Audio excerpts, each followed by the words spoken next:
think the only other thing I will say before I start to read is that my brother doesn't like the story very much. And I'll read a short excerpt and maybe you'll figure out why he doesn't like it. And I love my brother very much, by the way. The first time our house was robbed, it was our neighbor, Osita, who climbed in through the dining room window and stole our TV, our VCR, and the Purple Rain and Thriller videotapes my father had brought back from America. The second time our house was robbed, it was my brother, Nnamabia, who faked a break-in and stole my mother's jewelry. It happened on a Sunday. My parents had traveled to our hometown to visit our grandparents, so Nnamabia and I went to church alone. He drove my mother's green car. We sat together in church as we usually did, but we did not nudge each other and stifle giggles about somebody's ugly hat or threadbare kaftan, because Nnamabia left without a word after about 10 minutes. He came back just before the priest said, "The mass is ended, go in peace." I was a little piqued. I imagined he had gone off to smoke and to see some girl, since he had the car to himself for once, but he could at least have told me where he was going. We drove home in silence, and when he parked in our long driveway, I stopped to pluck some Ixora flowers while Nnamabia unlocked the front door. I went inside to find him standing still in the middle of the parlor. "We've been robbed," he said in English. It took me a moment to understand, to take in the scattered room. Even then, I felt that there was a theatrical quality to the way the drawers were flung open, as if it had been done by somebody who wanted to make an impression on the discoverers. Or perhaps it was simply that I knew my brother so well. Later, when my parents came home and neighbors began to troop in to say "ndo" and to snap their fingers up and down, to snap their fingers and heave their shoulders up and down, I sat alone in my room upstairs and realized what the queasiness in my gut was.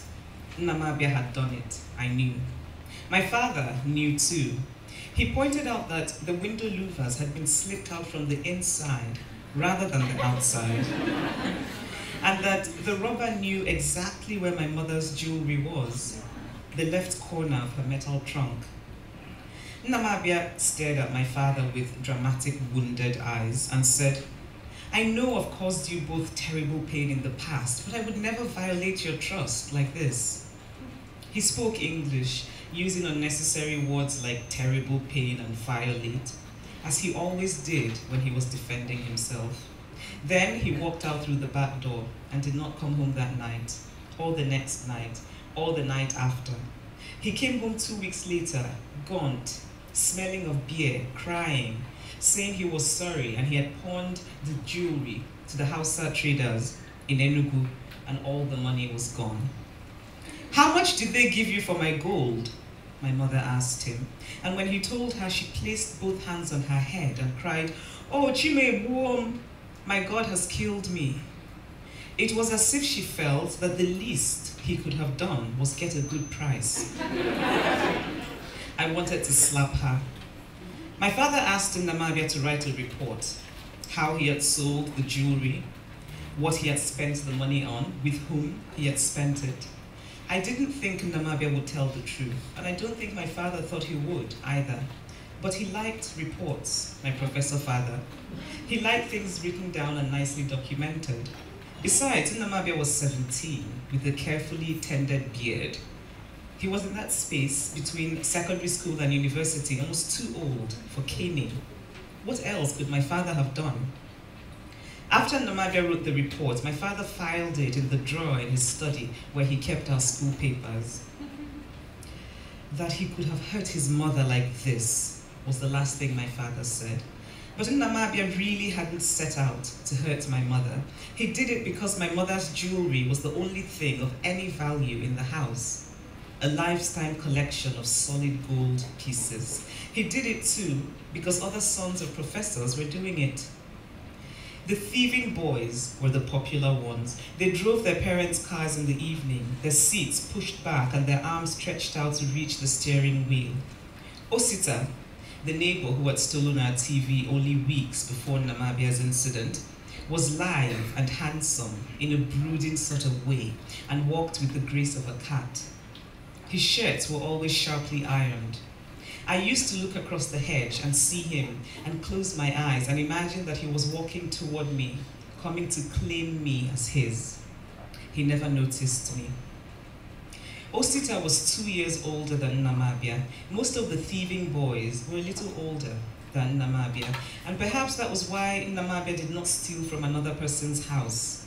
Perhaps he did not feel old enough, qualified enough for anything bigger than my mother's jewelry. Namabia looked just like my mother, with that honey fair complexion, large eyes, and a generous mouth that curved perfectly. When my mother took us to the market, traders would call out, "Hey, madam, why did you waste your fair skin on a boy and leave the girl so dark?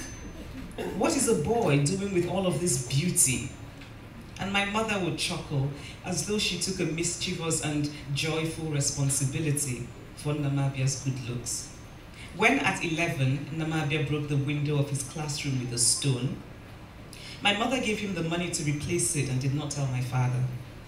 When he lost some library books in class 2, she told his teacher that our houseboy had stolen them.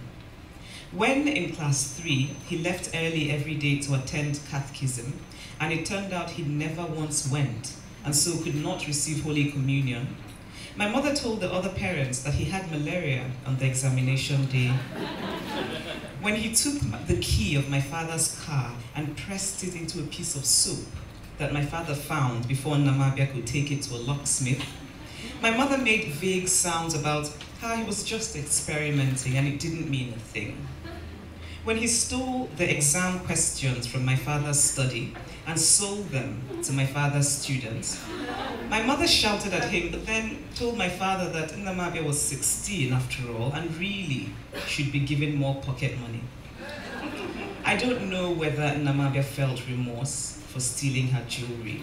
I could not always tell from my brother's gracious, smiling face what it was he really felt. And we did not talk about it.